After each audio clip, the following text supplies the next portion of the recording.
ഒരു സാധാരണ തൊഴിലാളിയായി തുടങ്ങി കേരളത്തിൻ്റെ മുഖചിത്രം മാറ്റിയ നേതാവായി വളർന്ന മഹത്തായ ഒരു പോരാളി സഖാവ് വി.എസ്. അച്യുതാനന്ദൻ. ആലപ്പുഴയിലെ പുന്നപ്രയിൽ 1923 ഒക്ടോബർ 20-നായിരുന്നു അദ്ദേഹത്തിൻ്റെ ജനനം. ചെറുപ്പത്തിൽ തന്നെ മാതാപിതാക്കളെ നഷ്ടപ്പെട്ട് കഷ്ടതകളിലൂടെ കടന്നുപോയ വി.എസ്. 7ാം ക്ലാസ്സിൽ പഠനം നിർത്തി ജീവിതവൃത്തിക്കിറങ്ങി.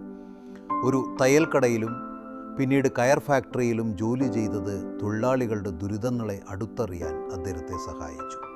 1938 സ്റ്റേറ്റ് കോൺഗ്രസ്സിലൂടെ രാഷ്ട്രീയത്തിലെത്തിയ അദ്ദേഹം 1940 തൻ്റെ 17ാം വയസ്സിൽ കമ്മ്യൂണിസ്റ്റ് പാർട്ടിയിൽ അംഗമായി. പുന്നപ്രയിലാർ സമരത്തിൽ സജീവ പങ്കാളിയായി ക്രൂരമായ മർദ്ദനങ്ങൾ ഏറ്റുവാങ്ങി. ഇന്ത്യൻ കമ്മ്യൂണിസ്റ്റ് പ്രസ്ഥാനത്തിലെ നിർണായക ശക്തിയായി അദ്ദേഹം മാറി.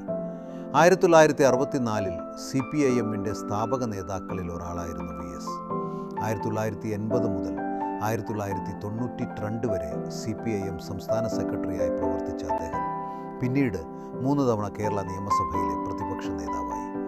2006 തൻ്റെ 82ാം വയസ്സിൽ കേരളത്തിൻ്റെ മുഖ്യമന്ത്രിയായി വി.എസ്. സത്യപ്രതിജ്ഞ ചെയ്തു.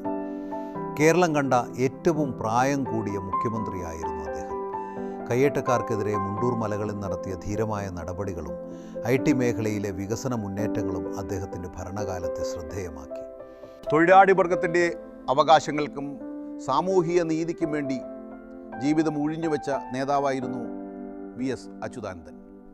അഴിമതിക്കും ഭൂമി കയ്യേറ്റങ്ങൾക്കുമെതിരെ ശക്തമായ നിലപാടെടുത്ത അദ്ദേഹം പരിസ്ഥിതി സംരക്ഷണത്തിനും സ്ത്രീകളുടെ അവകാശങ്ങൾക്കും വേണ്ടി എന്നും നിലകൊണ്ടു. എളിമയും ആത്മാർത്ഥതയും കൈമുതലായ ഈ ജനകീയ നേതാവ് സമരതീക്ഷ്ണമായ ജീവിതത്തിലൂടെ മലയാളികളുടെ മനസ്സിൽ ചിരപ്രതിഷ്ഠ നേടി.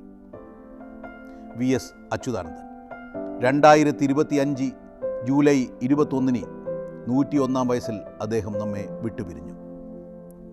വീണ്ടും ഒരിക്കൽ നമ്മൾ ഒരുപാട് അഭിമാനത്തോടെ പറയുന്നു, ഈ മണ്ണിന് അച്യുതാനന്ദനെ പോലൊരു